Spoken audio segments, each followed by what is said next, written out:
Beginilah perjuangan kami untuk pergi menghadiri jemputan undangan pengantin. Okey saudara semua, Assalamualaikum. Jadi ceritanya di hari ini saya sekeluarga mendapatkan undangan jemputan pengantin dari salah satu keluarga yang keberadaan kampungnya agak jauh sikit ni saudara. Jadi ini saya, isteri, anak-anak dan juga kedua orang tua saya sudah mulai gerak dari rumah untuk menuju ke tepi parit. Dan ketika tiba di tepi parit, ternyata air pasangnya belum seberapa dalam. Baru mulai pasang nampaknya kan. Jadi kami menunggu dululah kan di tepi parit ni. Setelah lebih kurang 40 minit kami berada di tepi parit ni, menunggu air pasang dalam dan juga menunggu jemputan. Dan air pasang pun sudah mulai dalam. Orang yang kami tunggu untuk menjemput kami di sini nampaknya sudah mulai beransur masuk. Kerana air masih kecil kan, jadi dia beransur-ansur bertojang-tojang dulu kan masuk ke dalam ni. Dikarenakan kampung yang kami tuju ni agak jauh dan berlainan desa dengan kampung kami. Untuk pergi menghadiri jemputan undangan pengantin, kami perginya pakai kenderaan laut, menyewa speedboat kan, kerana tempatnya lumayan jauh.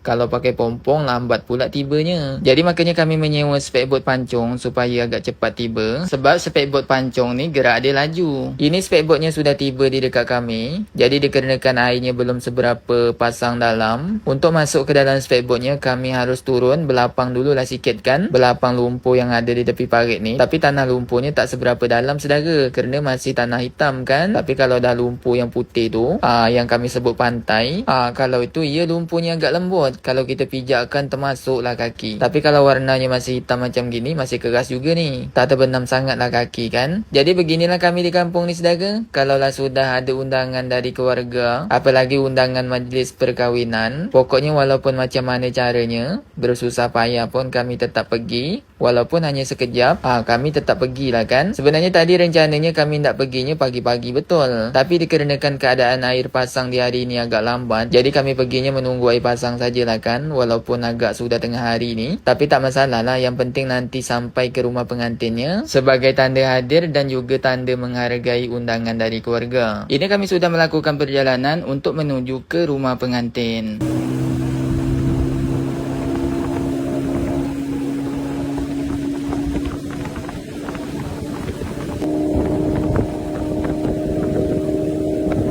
Jadi setelah melakukan perjalanan lebih kurang 40 minit, ini kami sudah tiba pula di parit yang kampungnya kami tuju. Nama kampung yang kami tuju ini adalah Kampung Salam Nikmat namanya, yang berada di Desa Igal, Kecamatan Mandah, Kabupaten Indragiri Hilir. Dan ini kami sudah beransur-ansur untuk masuk ke tasik parit, kerana air pasangnya belum seberapa dalam kan, jadi pelan-pelan saja, slow-slow saja untuk masuk ke dalam. Dan tak lama kemudian kami pun naiklah di sini, kerana tak dapat lagi nak masuk ke dalam sana kan, air kecil. Jadi kami naik ajalah di sini saudara. Setelah kami dapat naik tadi, lepas tu kami langsunglah berjalan kaki untuk menuju ke rumah pengantin. Jadi sambil saya berjalan kaki ni, dapatlah saya menengok suasana kampung di kampung orang kan. Kalau di kampung ini sudah ada kemajuan juga nampaknya saudara. Lampu elektrik ataupun lampu PLN-nya sudah ada, sudah hidup 24 jam kan. Siang malam lampunya sudah nyala. Tak macam di kampung kami belum ada elektrik ataupun lampu PLN lagi. Sedaplah penduduk kampung ini kan, sudah ada dapat kemudahannya. Jadi kami berjalan kaki ni tadi untuk sampai ke rumah pengantin lebih kurang 15 minit juga. Dan ini kami sudah hampir tiba di rumah pengantinnya. Itu di depan sana tu sudah nampak ada ramai orang dan ada gerbang. Jadi dikarenakan kami tiba di sini tu sudah tengah hari, sekitar jam 11, acara demi acara pun sudah banyak yang selesai. Macam acara harakan, berbalas pantun,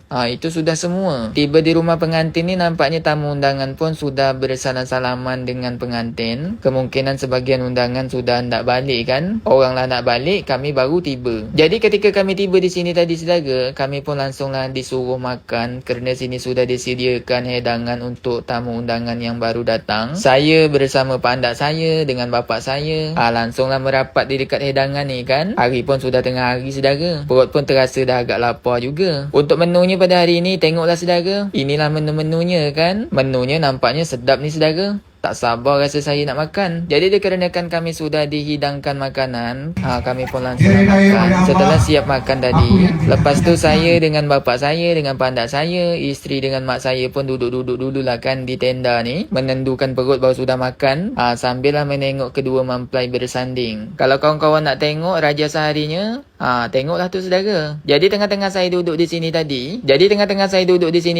saya terheran-heran pula. Ada rombongan ibu-ibu yang lagi membawa alat-alat dapur nampaknya. Ada bawa keranjang, panci, macam-macam lah kan. Saya kira nak buka lapak jualan dekat sini. Rupa-rupanya ibu-ibu ni bawakan hadiah untuk kedua mempelai, untuk pengantin lah kan. Macam hadiah yang lagi trend-trend itu saudara. Dan sambil saya menengok orang-orang tadi menyerahkan hadiah kepada pengantin, saya terpana pula menengok kawan saya yang duduk di atas pentas sana saudara. Cubalah tengok, saking sedapnya dia menikmati musik kan. Bukan main berketik lagi kaki dia. Kalau dia tahu saudara, ketawa dia nengok ni. Baiklah saudara, jadi singkat ceritanya, setelah kami duduk-duduk sekejap, berbual-bual, bersembang-sembang kan, jumpa dengan keluarga yang ada dekat sini. Kerana hari sudah semakin tengah hari, jadi ini kami sudah beransur nak balik lagi. Kami di sini hanya sekejap saja. Kerana balik dari sini nanti kami nak singgah ke pasar sebab nak belanja barang-barang juga kan, nak beli lauk. Kerana lauk di rumah sudah habis, jadi balik dari sini nanti nak belanja sekejap di pasar kan.